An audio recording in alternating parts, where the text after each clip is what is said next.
ನಮಸ್ತೆ ಸ್ನೇಹಿತರೆ, ಆರೋಗ್ಯದ ಅಡುಗೆಗೆ ನಿಮ್ಮೆಲ್ಲರಿಗೂ ಸ್ವಾಗತ. ಬನ್ನಿ ಈ ರಾಮನವಮಿಗೆ ಬೆಲ್ಲದ ಪಾನಕ ಹಾಗೆ ಮಸಾಲ ಮಜ್ಜಿಗೆ ಮಾಡೋದು ಹೇಗೆ ಅಂತ ನೋಡೋಣ. ತುಂಬಾ ರುಚಿಯಾಗಿರುತ್ತೆ. ಸಾಂಪ್ರದಾಯಿಕ ವಿಧಾನದಲ್ಲಿ ದೇವಸ್ಥಾನದಲ್ಲೆಲ್ಲ ಕೊಡ್ತಾರಲ್ಲ ಆ ರೀತಿ ಹೇಗೆ ಮಾಡೋದು ಅಂತ ನೋಡೋಣ ಬನ್ನಿ. ಮೊದಲು ಮಜ್ಜಿಗೆ ಮಾಡೋದಕ್ಕೆ ಇದಕ್ಕೆ ನಾನು ಮೊದಲಿಗೆ ಒಂದು ಮಿಕ್ಸರ್ ಜಾರ್ಗೆ 1 ಟೀ ಚಮಚದಷ್ಟು ಜೀರಿಗೆನ ಹಾಕೋತಾ ಇದ್ದೀನಿ. ಆನಂತರ 1 ಇಂಚಷ್ಟು ಶುಂಠಿನ ಹಾಕೋತಾ ಇದ್ದೀನಿ. ಆನಂತರ 3 ರಿಂದ 4 ಮೆಣಸುಕಾಳನ್ನ ಹಾಕೋತಾ ಇದ್ದೀನಿ. ಆನಂತರ ಒಂದು ಹಸಿ ಮೆಣಸಿನಕಾಯಿನ ಹಾಕೋತಾ ಇದ್ದೀನಿ, ಜಾಸ್ತಿ ಹಾಕೋಬಾರ್ದು.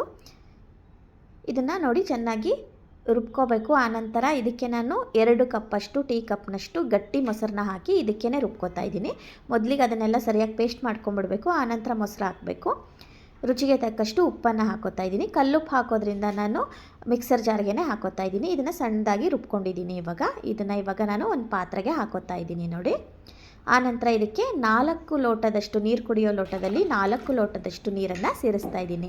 2 ಟೀ ಕಪ್ಪಷ್ಟು ಮೊಸರಿಗೆ 4 ನೀರು ಕುಡಿಯೋ ಲೋಟದಲ್ಲಿ ನೀರನ್ನು ಸೇರಿಸ್ತಾ ಇದ್ದೀನಿ. ಅಂದರೆ 1 ಲೀಟ್ರಿಗಿಂತ ಜಾಸ್ತಿ ನೀರನ್ನು ಸೇರಿಸಿದ್ದೀನಿ. ಕೊನೆಯದಾಗಿ ಇದಕ್ಕೆ ಕೊತ್ತಂಬರಿ ಸೊಪ್ಪನ್ನು ಹಾಕ್ತಾ ಇದ್ದೀನಿ. ಇಷ್ಟೇ, ಮಸಾಲ ಮಜ್ಜಿಗೆ ರೆಡಿಯಾಗೋಯಿತು.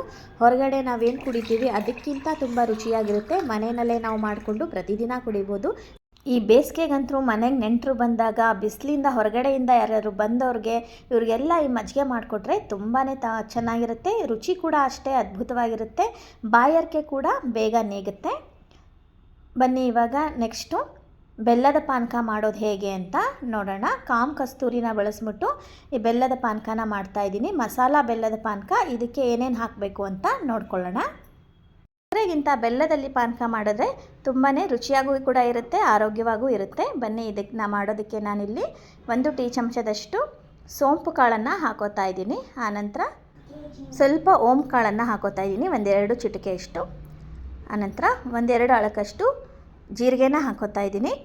ಆನಂತರ 1/4 ಟೀ ಚಮಚದಷ್ಟು ಮೆಣಸು ಕಾಳನ್ನು ಹಾಕೋತಾ ಇದ್ದೀನಿ. ಕೊನೆಗೆ ಇದಕ್ಕೆ ನಾನು 1 ಟೀ ಚಮಚದಷ್ಟು ಒಣ ಶುಂಠಿ ಪುಡಿನ ಹಾಕೋತಾ ಇದ್ದೀನಿ. ನಾವು ಈ ಪುಡಿನ ಮಾಡಿ ತುಂಬ ದಿನ ಇಟ್ಕೊಂಡು ಕೂಡ, ಒಂದು 15-25 ದಿನ ಇಟ್ಕೊಂಡು ಕೂಡ ನಾವು ಪಾನಕ ಮಾಡ್ಕೋಬೋದು. ಸ್ವಲ್ಪ ಜಾಸ್ತಿ ಪ್ರಮಾಣದಲ್ಲಿ ಮಾಡ್ಕೋಬೋದು. ಕೊನೆಗೆ ಇದಕ್ಕೆ 1-2-3 ಅಳಕನಷ್ಟು ಕಲ್ಲುಪ್ಪನ್ನು ಹಾಕೋತಾ ಇದ್ದೀನಿ. ಇದನ್ನು ಪೂರ್ತಿ ಸಣ್ಣದಾಗಿ ಇವಾಗ ಮಿಕ್ಸಿ ಜಾರ್ಗೆ ಹಾಕಿ ಪುಡಿ ಮಾಡ್ಕೊಳ್ಳೋಣ. ನೋಡಿ, ಇಷ್ಟು ಸಣ್ಣದಾಗಿರಬೇಕು. ಇದೇ ಪ್ರಮಾಣನ ನೀವು ಜಾಸ್ತಿ ಮಾಡಿಕೊಂಡ್ರೆ ಪುಡಿ ಜಾಸ್ತಿ ಆಗುತ್ತೆ. ಆವಾಗ ನೀವು ಸ್ಟೋರ್ ಮಾಡಿ ಇಟ್ಕೋಬೋದು. ಇವಾಗ ಬನ್ನಿ ಪಾನಕ ಮಾಡೋಣ. ಪಾನಕ ಮಾಡೋದಕ್ಕೆ ನಾನಿಲ್ಲಿ ಒಂದು ಪಾತ್ರೆಗೆ ನೀರು ಕುಡಿಯೋ ಲೋಟದಲ್ಲಿ 4 ಲೋಟದಷ್ಟು ನೀರನ್ನು ಹಾಕೋತಾ ಇದ್ದೀನಿ. ಆನಂತರ ಇದಕ್ಕೆ ಬೆಲ್ಲನ ಹಾಕ್ತಾ ಇದ್ದೀನಿ. ಅರ್ಧ ಲೋಟ ಬೆಲ್ಲನ ಹಾಕ್ತಾ ಇದ್ದೀನಿ. 4 ಲೋಟ ನೀರು ಪಾನಕಕ್ಕೆ ಅರ್ಧ ಲೋಟದಷ್ಟು ಬೆಲ್ಲನ ಹಾಕ್ತಾ ಇದ್ದೀನಿ. ಬೆಲ್ಲದಲ್ಲಿ ಅಳಕಿದ್ರೆ ನೀವು ಶೋಧಿಸಿ ಕೂಡ ಹಾಕ್ಕೋಬೋದು. ಇದಕ್ಕೆ 1 ಟೀ ಚಮಚದಷ್ಟು ಕಾಮ ಕಸ್ತೂರಿ ಬೀಜನ ಹಾಕೋತಾ ಇದ್ದೀನಿ. ಇದು ತುಂಬ ತಂಪು ಕೂಡ. ಬೇಸಿಗೆನಲ್ಲಿ ಇದನ್ನು ಹಾಕೋದ್ರಿಂದ ಆರೋಗ್ಯಕ್ಕೆ ತುಂಬ ಒಳ್ಳೆಯದು, ದೇಹಕ್ಕೆ ತಂಪು ಕೂಡ. ಇವಾಗ ಬೆಲ್ಲ ಕರಗೋವರೆಗೂ ಇದನ್ನು ಚೆನ್ನಾಗಿ ಕರಗಿಸ್ಕೊಳ್ಳಿ. ಆನಂತರ ನಾನಿಲ್ಲಿ ಮಧ್ಯಮ ಗಾತ್ರದ 2 ನಿಂಬೆಹಣ್ಣನ್ನು ಹಿಂಡ್ಕೋತಾ ಇದ್ದೀನಿ. ಇದು ಬೆಲ್ಲ ಕರಗೋ ತನಕ ಒಂದು 5ರಿಂದ 10 ನಿಮಿಷ ಆಗಿದೆ.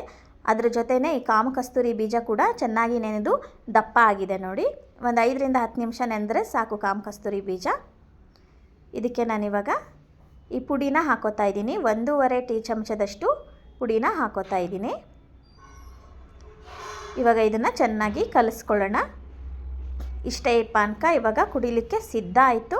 ಆರೋಗ್ಯಕರ ಕಾಮ ಕಸ್ತೂರಿ ಬೀಜದ ಬೆಲ್ಲದ ಮಸಾಲ ಪಾನಕ ಹಾಗೆ ಮಸಾಲ ಮಜ್ಜಿಗೆ ಎರಡೂ ರೆಡಿ ಆಯಿತು. ದೇವಸ್ಥಾನದಲ್ಲೆಲ್ಲ ನಾವು ಪಾನಕ ಕುಡಿದಾಗ ಹೇಗಿರುತ್ತೋ ಅದೇ ಟೇಸ್ಟ್ ಇರುತ್ತೆ. ನೀವು ಈ ವಿಧಾನದಲ್ಲಿ ಒಂದ್ಸರಿ ಪ್ರಯತ್ನ ಮಾಡಿ. ಮಜ್ಜಿಗೆ ಆ್ಯಂಡ್ ಪಾನಕ ಎರಡೂ ಕೂಡ ತುಂಬಾ ಚೆನ್ನಾಗಿರುತ್ತೆ. ರುಚಿ ಹೇಗೆ ಬಂತು ಅಂತ ಕಮೆಂಟ್ಸ್ ಮಾಡಿ ಹೇಳೋದನ್ನು ಮಾತ್ರ ಮರಿಬೇಡಿ. ಎಲ್ಲರಿಗೂ ರಾಮನವಮಿಯ ಶುಭಾಶಯಗಳು. ಮತ್ತೆ ಇನ್ನೊಂದು ಆರೋಗ್ಯದ ಅಡುಗೆಯೊಂದಿಗೆ ನಿಮ್ಮನ್ನೆಲ್ಲ ಭೇಟಿಯಾಗ್ತೀನಿ. ಅಲ್ಲಿವರೆಗೂ ನಮಸ್ಕಾರ. ಈ ವಿಡಿಯೋ ನೋಡಿದ್ದಕ್ಕಾಗಿ ನಿಮ್ಮೆಲ್ಲರಿಗೂ ಧನ್ಯವಾದಗಳು.